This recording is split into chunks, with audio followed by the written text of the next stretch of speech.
Sup? Yo. This video is brought to you by HelloFresh. Sometimes the truth is stranger than fiction, and today we're going to look at 3 stories that demonstrate that. But before we get into today's stories, if you're a fan of the strange, dark, and mysterious delivered in story format, then you've come to the right place because that's all we do, and we upload once or twice every week. So if that's of interest to you, please go to the like button's place of work 1 minute before closing time, and then proceed to browse around for about 30 minutes, and then leave without buying anything. Also, please subscribe to our channel and turn on all notifications so you don't miss any of our weekly uploads. All right, let's get into today's stories.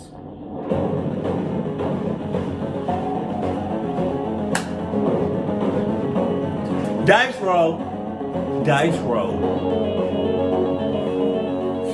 In 1957, 31-year-old Larry Bader was living with his wife, Mary Lou, and their 3 kids in Akron, Ohio. Larry was a good father and good husband, but he was a terrible businessman. Over the past several years, he had launched several new business ventures, and they had all failed, throwing the family into fairly significant debt. And so even though Larry desperately wanted to be an entrepreneur and eventually start a quality business, they didn't have the money to do that. And so he had to just take some job in order to pay the bills.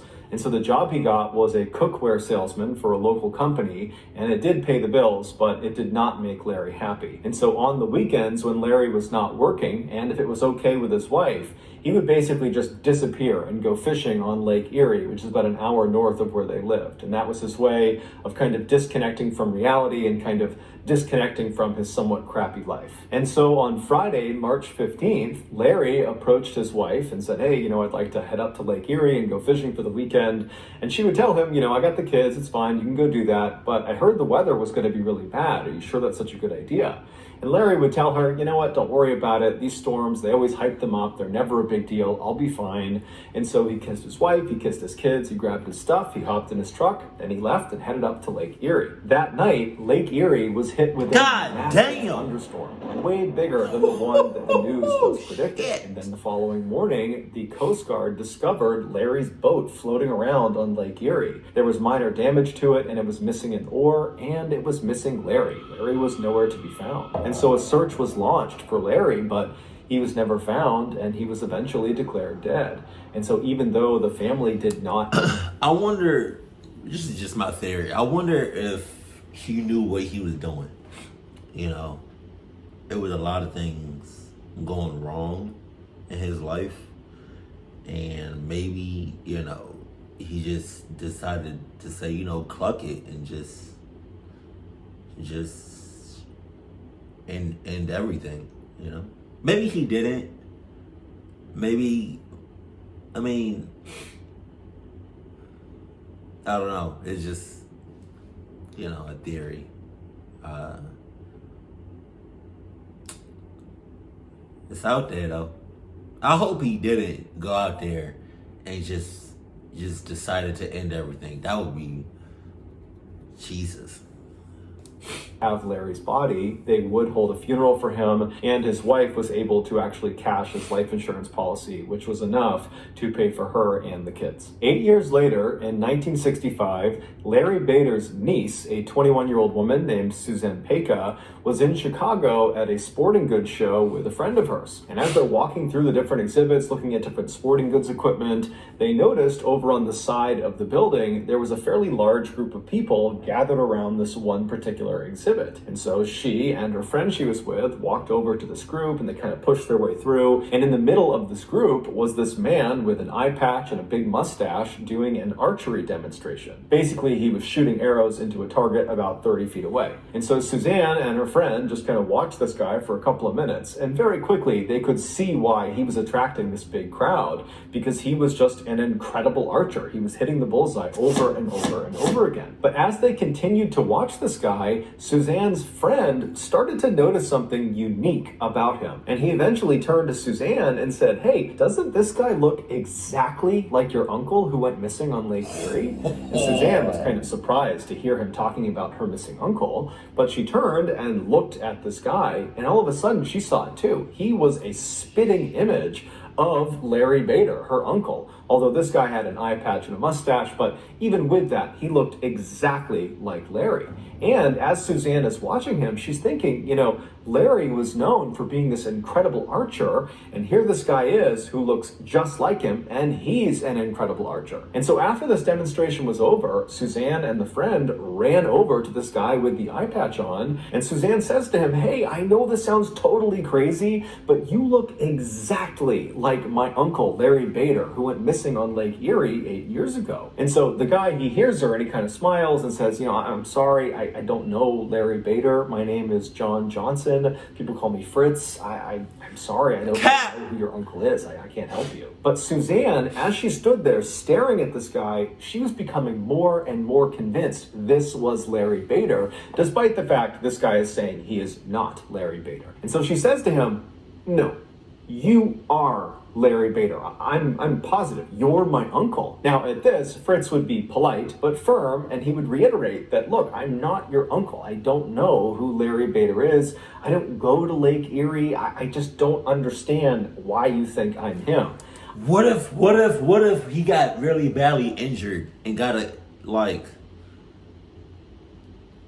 something happened to his head or his mind? He was in a coma or something. What if something happened to make him think that he's shit crazy? I live in Omaha, Nebraska with my wife and my kids, and I'm on TV. I do sports journalism in Omaha, and I advise archery companies, and that's why I'm here. So I don't know why you think I'm your uncle, but I'm not. I'm sorry. And with that, Fritz turned around and he walked away. And after this discussion, Suzanne and her friend were not remotely deterred from what Fritz was saying. They were completely convinced this was Larry Bader. And so they ran to a phone, and Suzanne called her two other uncles, so Larry Bader's brothers, and she explained how she met this guy that is the spitting image of their brother. And they immediately hopped on a flight that night and flew to Chicago. And the following morning, the two uncles, along with Suzanne and her friend, they went back to the sporting goods show. They went over to the archery exhibit, and sure enough, there was Fritz doing his archery demonstration. And as soon as there was a break, Suzanne, her friend, and now the two uncles, so Larry Bader's brothers, they walk over, and the two uncles, as soon as they see this guy, despite the eye patch, despite the mustache, they too would say, "This is our brother." And so they approached him and they said, "Look, I know you're saying you are not our brother. I don't know what's going on here, but you look exactly like our brother, and we have his military paperwork right here with fingerprints. Will you please just humor us and go to the police station with us and get fingerprinted? That way you can prove you really are not our brother. Please, we've been looking for our brother for a long time. This would be a huge favor to us." And so Fritz was annoyed. He didn't want to do it, but he's like, "Okay, fine. I'll go to the police station with you. I'll get my fingerprints taken, and we can put this behind us." And so that day they left the sporting goods show. They went to a police station, and Fritz had his fingerprints taken.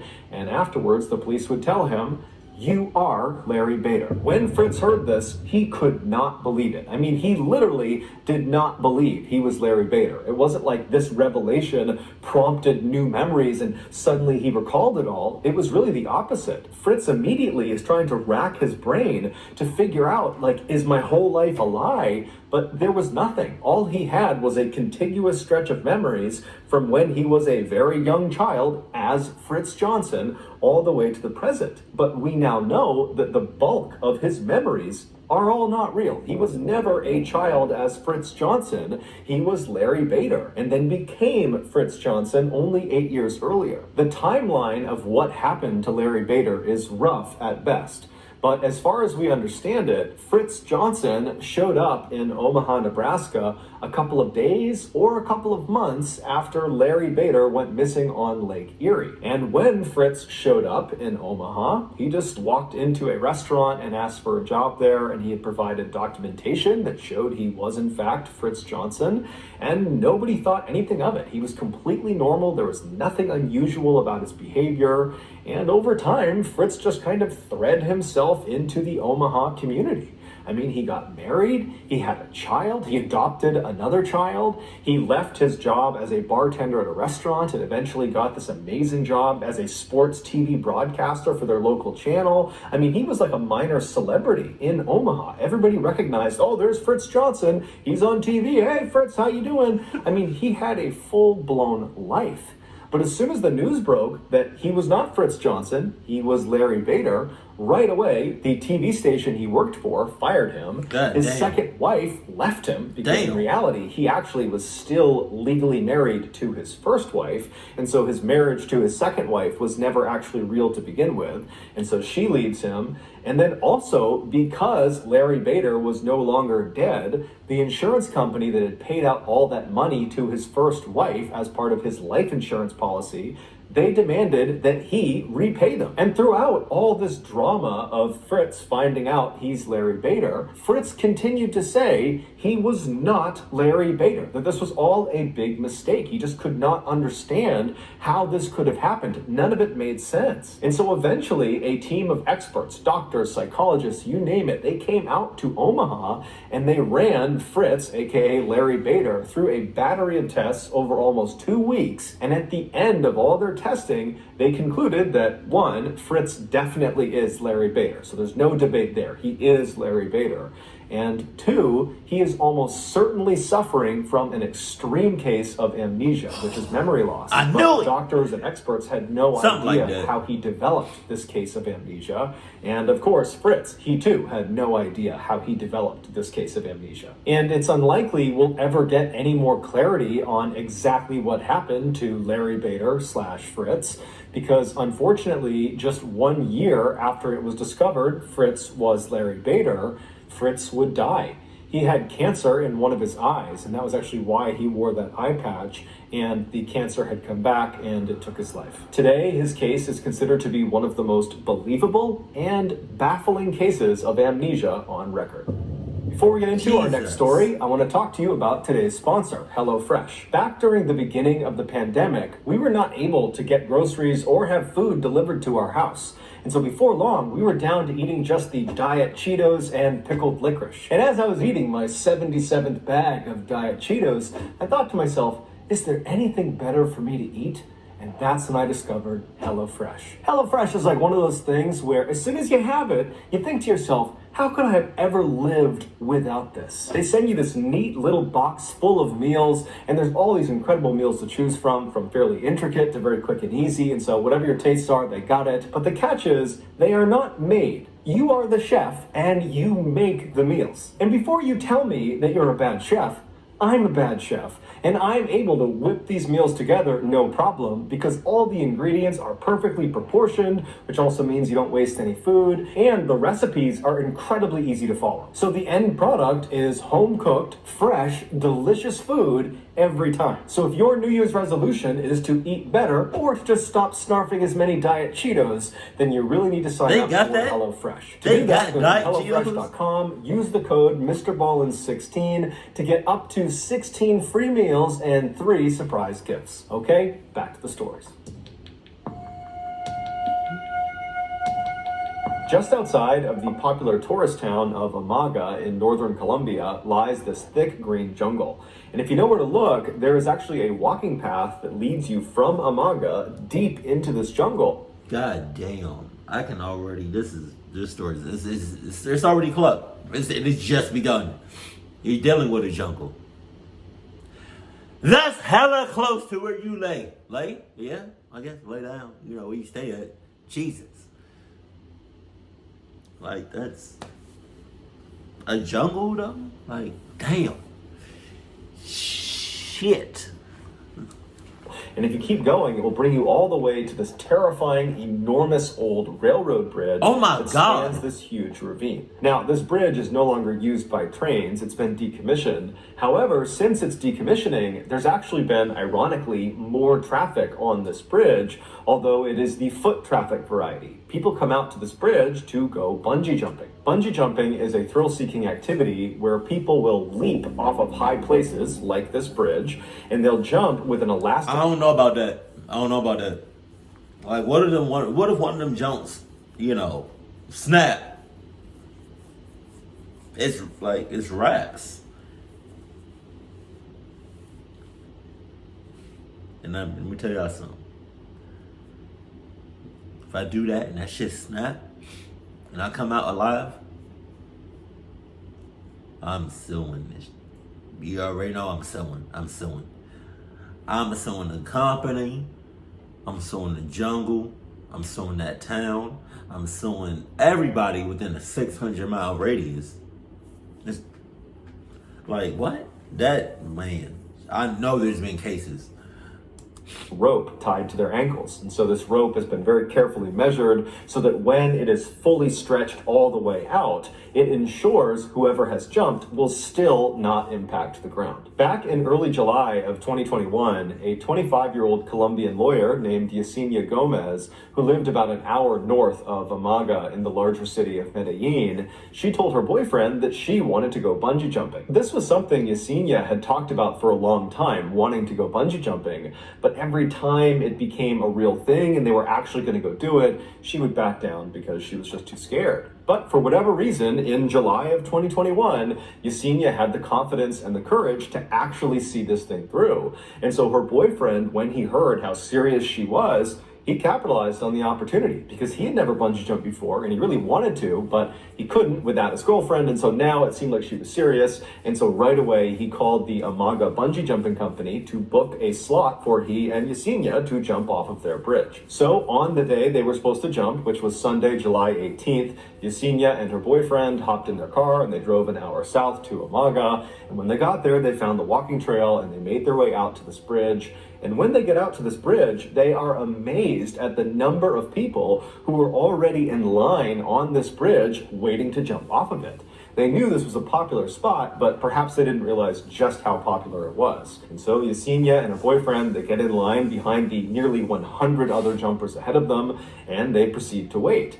And over the next several hours, Yesenia and her boyfriend would have front row seats to all of the jumpers ahead of them jumping off the bridge. Now, it seems like Yesenia, in her mind, believed she would arrive at this bridge and very quickly she and her boyfriend would leap off and it would be great and so much fun. But now they've been forced to wait for a really long time. And this whole time, they're watching other people jump. And Yesenia is starting to panic. Suddenly, bungee jumping looked terrifying. It did not look like something she wanted to do. And so she was beginning to second guess her decision. And so her boyfriend, he's trying to calm her down and he's telling her, oh, it's totally safe. Look at all these people who have jumped. They're all fine. They're all smiling. They're so happy. You're going to be so proud of yourself. But despite his best efforts to calm his girlfriend down, Yesenia just could not calm down. But she did tell her boyfriend that she's not about to back down. She's going to go through with this. And so several hours went by, this totally high stress, anxious waiting period. And then finally, Yesenia and her boyfriend reached the front of the line, at which point the staff members who've been doing this all day long, they signaled the two to step forward and get their harnesses on. And so Yesenia and her boyfriend, they make their way to the edge of the platform. So they're looking out over this ravine and the staff members are putting on their harnesses and getting them ready. And the whole time, Yesenia, she's starting to get tunnel vision. Her heart is racing. She's totally panicked. She doesn't think this is fun at all. She just wants to get this over with. And then at some point, one of the staff members finally says, okay, jump. And so Yesenia jumps. Except it would turn out Yesenia had made a mistake. That staff member who had said, okay, jump, was talking to her boyfriend, not Yesenia. However, Yesenia, in her totally panicked state, had just not understood and had leapt, believing they were telling her to jump. However, the staff members had only put her harness on. They had not attached the actual elastic rope to her.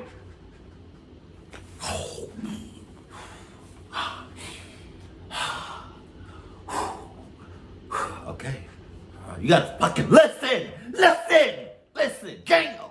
Fuck. Tunnel vision head ass. And so when Yesenia jumped, there was nothing stopping her from smashing into the ground. And so as soon as she leapt off the bridge, her boyfriend ripped off all of his gear and he ran down the bridge. He leapt over the railing and he ran down the hillside all the way to the bottom of this ravine. But when he finally got to his girlfriend, it was already too late. She was already gone. It would later be determined Yesenia did not die from impacting the ground. She actually died from a heart attack she suffered on the fall down, which means she must have realized after she jumped that she jumped too early, that she did not have the bungee cord attached to her legs. And so literally the fear of what was about to happen to her killed her. Damn. Holy shit. In early 1974, 31-year-old Michael Taylor was living happily with his wife Christine and their 5 children in Ossett, which is a small town in central England. Michael was described as a great father and a great husband who had an excellent sense of humor. In fact, neighbors, whenever they would walk past the Taylor household, would say you could often hear the sound of Michael laughing or the sound of him telling jokes to his family. But in April of that year, everything changed for the Taylor family. Michael had been doing some home repairs when he fell off of a ladder and he hurt his back. The injury itself was fairly minor, but it resulted in chronic pain. And this chronic pain quickly changed how Michael behaved. Michael went from being this cheerful, funny, happy guy to being sad and depressed. And he was so irritable that his family could barely be around him because he would lash out at them. Now, the Taylor family was not a religious family. However, most families who lived in Ossett at that time were. And so when one of Michael's friends found out about how poorly Michael was doing, they approached Michael and said, you know, you really ought to turn to religion for help and for guidance in this difficult time. And they also told him specifically that he really ought to check out this one particular Christian group. It was called the Christian Fellowship Group, and all it was a prayer group for Christians who wanted more religious support beyond just going to church on Sundays. But this friend of Michael's told him that the real draw of this group was the group's leader. Her name was Marie Robinson, and she was this 21-year-old, extremely friendly and energetic and charismatic person who just had this incredible way of making all of her members really feel like they belonged. And so Michael's friend was telling him that he really thought Marie could be the difference maker for him, that she could help him get back to normal. And so Michael, he trusted this friend and he really didn't have much to lose at this point. He was already at rock bottom. And so he agrees to go check this group out. So on September 12th of that year, Michael makes his way to the church where this fellowship group is held. He goes inside and he makes his way to one of the back rooms in the church. And when he goes inside, he sees there's a ring of people sitting in a circle, about 20 people. And as soon as they see Michael coming in the room, they all stand up and they open their arms up and they say, come on, come sit down with us. Welcome to the group. Hey, relax. Relax. Because you're doing too much. Relax.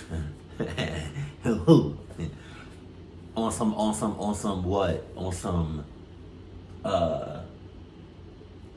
Peter from Family Guy. Whoa.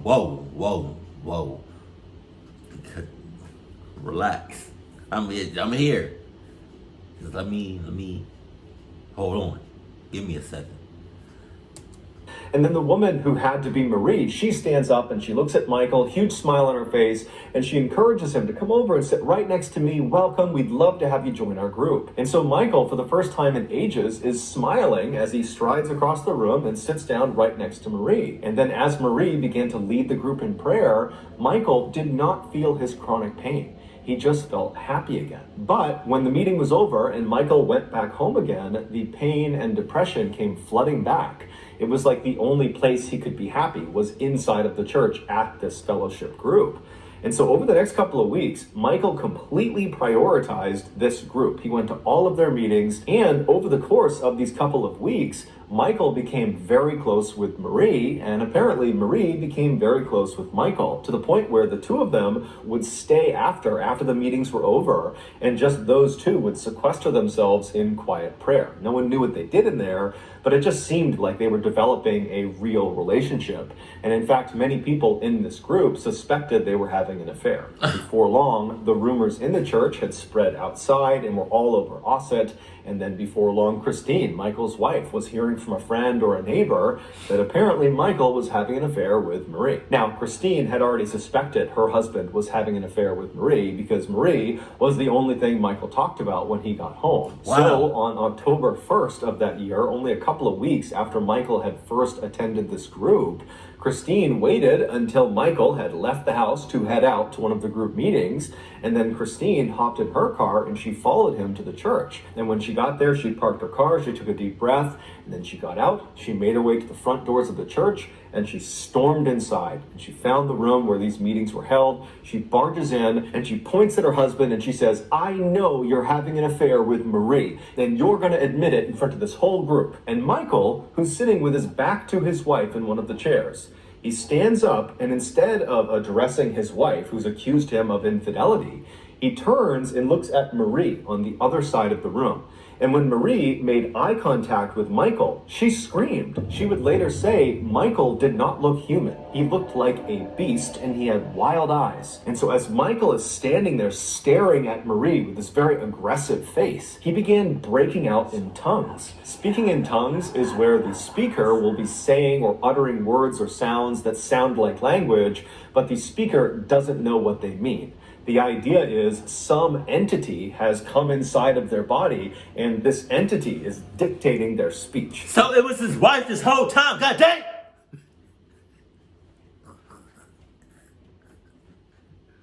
Michael is broken out in tongues. He's barking these words and sounds at Marie. Slithering. And everyone inside of the room has no idea what to make of this. Everything has happened so suddenly and it's so surprising. You have the wife suddenly coming in and aggressively accusing her husband of cheating, and Michael is not responding to it. He's acting totally crazy. And then before anyone can do anything, Michael goes from just barking in strange languages at Marie to suddenly rushing across the room as if he's going to attack her.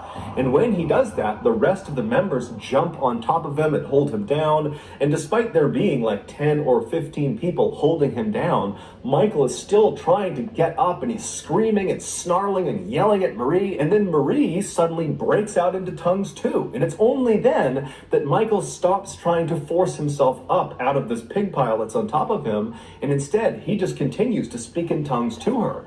And so the two of them are looking at each other, speaking in tongues, and the rest of the group is just totally dumbfounded. And so they just begin praying. And then after about an hour, Michael just collapses. It's like he went unconscious. And at that point, everybody in the room just goes silent and they look at Michael. And then Michael kind of opens his eyes, and it's almost like he's waking up, and he begins looking around frantically, trying to figure out what had just happened. Michael would claim he had no memory of what had just happened. Nice. So at this point, Marie would tell him and Christine that she believed Michael was possessed by a demonic force, and the only thing they could do at this point would be to perform an exorcism. An exorcism is an expulsion or attempted expulsion of a supposedly evil spirit inside of a person or a place. Michael and Christine were at a loss. They had no idea what to do in this situation. They were both kind of in shock for very different reasons. And so they just kind of deferred to Marie's judgment and said, yeah, I think an exorcism is the way to go. So Christine and Michael just leave the church and go home. And then the next morning, Marie would get in touch with the Anglican Church of England and would request an exorcism. And after hearing about what was going on with Michael, the Anglican Church would say, yeah, that does sound like he needs an exorcism.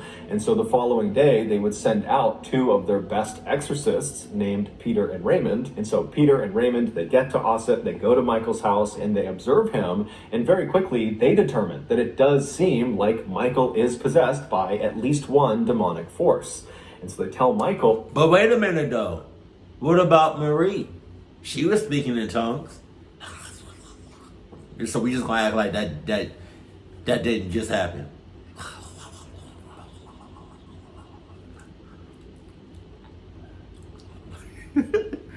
She was definitely speaking in tongues. I don't care. Y'all need to do an exorcism on her too.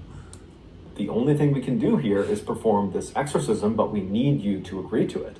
And so Michael says, okay, yeah, I agree to this exorcism, and so would his wife, because she at this point is just completely unsure what to do. She's just going along for the ride. So a day later, on October 4th at 10 p.m., Michael, his wife, and the rest of the members of this fellowship group, along with Peter and Raymond, they would all meet at this other church in a neighboring town. And as soon as Michael had been positioned in the middle of this group in this chair, Peter and Raymond began the ritual by praying. And as soon as they did, Michael began screaming out in tongues, and he began writhing around, and he fell to the ground, and he began contorting his body in grotesque positions, as if the words Peter and Raymond were saying were physically harming Michael. And so after 8 hours of this, during which they had to actually tie Michael down to prevent him from hurting other members or hurting himself, after 8 hours, they finally just came to a stop. Peter and Raymond were exhausted. It looked very much like Michael too was exhausted. And as soon as they stopped the ritual, Michael just kind of collapsed on the ground as if he had fallen unconscious. And then at some point he kind of wakes up and he's looking around wildly. He's still tied down to the ground and he's acting like he has no idea what's just happened. And at this point, Peter and Raymond, they tell him that, the exorcism was mostly successful. We identified 40 demons inside of you. And this exorcism was able to expel 37 of them. So that means there's still 3 demons inside of you. Now, we can't do it right now. We're too tired. You're too exhausted. So go home, get some rest, and tomorrow we will finish this exorcism. Tomorrow, my ass. If I was, what's his name, Michael? If I was Michael, I would have been, even though I'm exhausted, y'all exhausted, I would have been like, you said 3 more?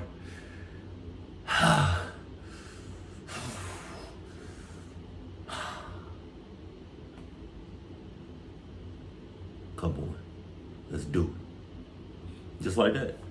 It's 3 more. Where's 3 more? Come on. My nose. We will get rid of those 3 demons and you will be just fine. And so Michael and Christine, they get their things and they leave the church and they head home. A few hours later, around noon, a woman who lived near where Michael Taylor and his family lived thought she heard something strange outside of her house. It sounded like someone yelling. And so she went to the front of the house and she pulled the curtain aside on one of her windows.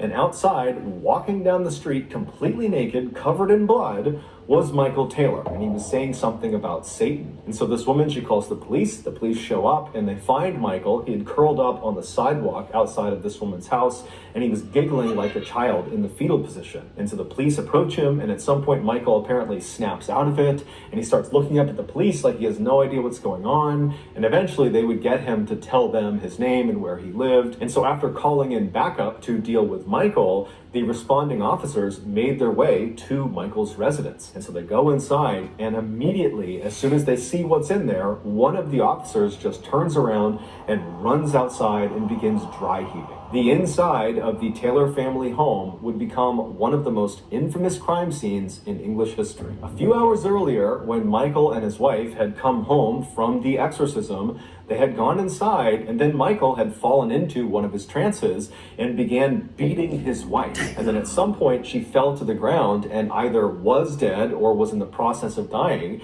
at which point Michael jumped on top of her and using only his hands, he ripped her face off across the room.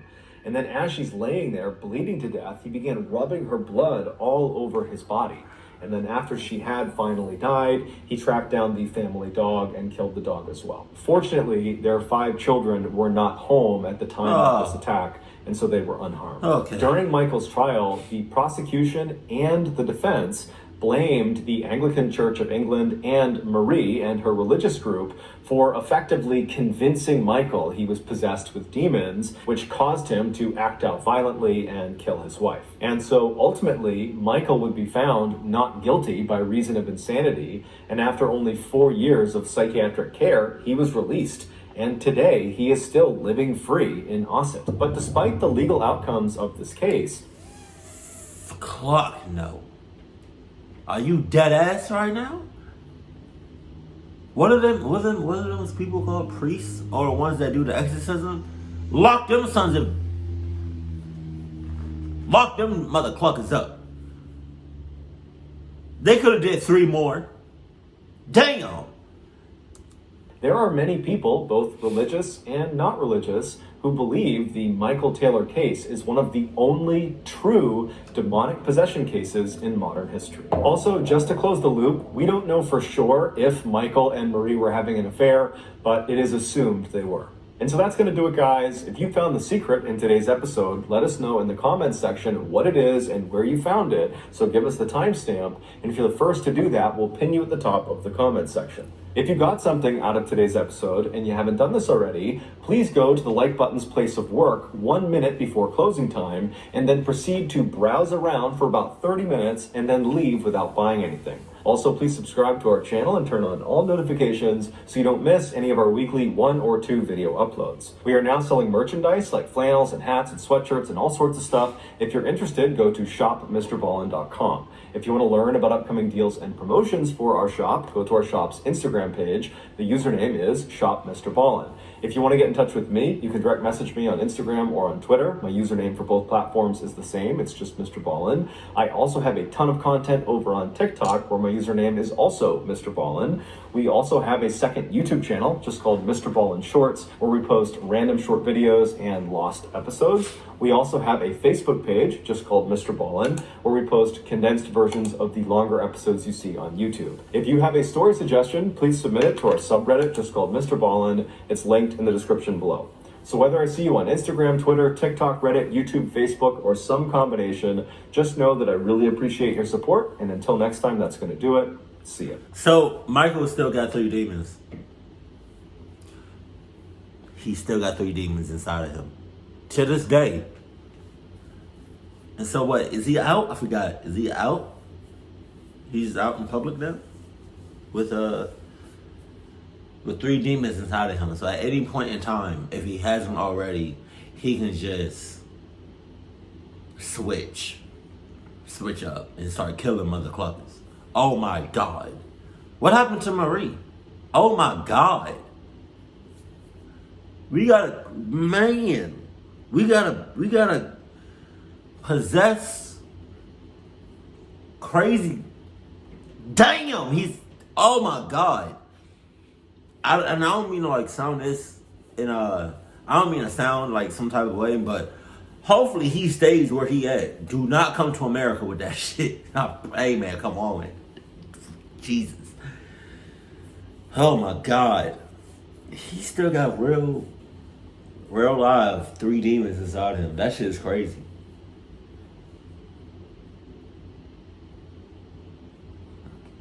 Jesus, man. But what are exorcism people at? They're not gonna do it? They gotta do it.